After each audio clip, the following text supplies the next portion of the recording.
খাওয়া দাওয়ার রুচি একদম নাই বললেই চলে, তাই আজকে ভিন্ন রকম কিছু ট্রাই করতেছি। তো আজকে আমি বানাবো ফিশ ফ্রাই আর ফ্রাইড রাইস। তো সেটার জন্য আমি প্রথমে ফিশ ফ্রাইয়ের মশলাটা বানাচ্ছি। সেটার জন্য আমি মরিচ, ধনিয়া, জিরা, তারপরে হলুদ আর কিছু বেসন দিয়ে আমি একটা মশলার পেস্ট বানাইছি। ওই মশলার পেস্টটা আমি আমার যে 2টা শেরি মাছ নিছি, আমি এই 2টা শেরি মাছের উপর আমি ভালোভাবে মেখে দিছি। একদম মাছের ভিতরে বাহিরে কাটা মাছের মধ্যে দাগ দেওয়া যে অংশ আছে সবগুলোতে ভালোভাবে মেখে নিছি। তারপর কড়াইয়ের মধ্যে তেল দিয়ে দিছি, তেল গরম হওয়ার জন্য রাখলাম। তো তেল যখন গরম হয়ে যাবে তখন এটার মধ্যে আমি আমার মাছ 2টা দিয়ে দিলাম। একদম লো আছে আমি মাছগুলোকে ডিপ ফ্রাই করব। তো সাথে আমি 2টা রসুন, আমি গোটা কোয়া সহ আমি এগুলো দিয়ে দিলাম, 2টা কোষ, রসুন কোষ।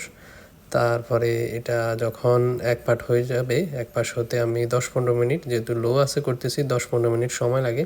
তারপর 10-15 মিনিট পরে এটা আমি আবার একটু উল্টে নিলাম। আর ওই পাশে আমি এখন আমার যে ফ্রাইড রাইস, দেশি স্টাইলের ফ্রাইড রাইস, ওইটার কাজ শুরু করে দেবো। তো প্রথমে আমি বাসমতি রাইস নিলাম, ভাত আর কি। তো ভাত নেওয়ার পর আমি এখানে 3টা ডিম নিলাম। 3টা ডিম নিয়ে ডিমের যে কুসুম অংশ, কুসুমটা আমি ভাতের উপর ঢেলে দিলাম, আর সাদা অংশটা আমি আলাদা করে একটা কাপে নিয়ে দিলাম। তো 3টা ডিমেরই একই কাজ করছি। কুসুমটা আমি ভাতের মধ্যে দিয়ে ভাতের সাথে ভালোভাবে মিক্স করে নিছি। ডিমের কুসুমটা, যে 3টা ডিমের কুসুম আমি আমার যে বাসমতি রাইস আছে ওটার সাথে ভালোভাবে মিক্স করে নিছি। আর পাশাপাশি সাদা যে অংশটা আছে ওইটা আমি আলাদাভাবে ফ্রাই করে নিচ্ছি ভালোভাবে। তো এটা আমি ভালোভাবে ফ্রাই করে এটা আমি উঠিয়ে নিব।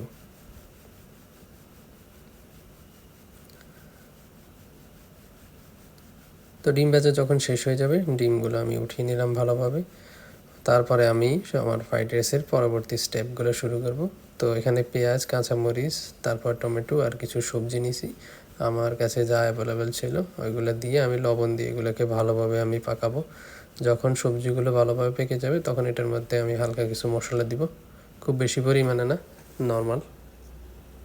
তো দেওয়ার পরে আমাদের যে ভাজা ডিমের সাদা অংশগুলো ছিল ওইটা আমি মশলাগুলোর মধ্যে দিয়ে এগুলো ভালোভাবে মিক্স করে নিব।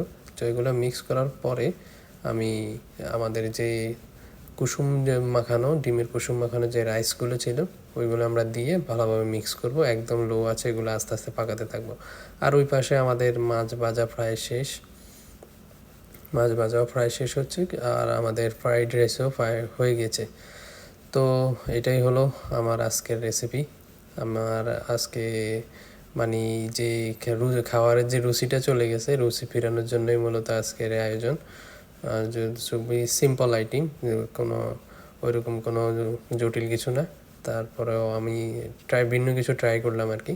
তো আমাদের মাছ রেডি, মাছ একদম পারফেক্টভাবে ফ্রাই হয়েছে, আর সাথে আমাদের দেশি স্টাইলের ফ্রাইড রাইস। সবাইকে ধন্যবাদ। আসসালামু আলাইকুম।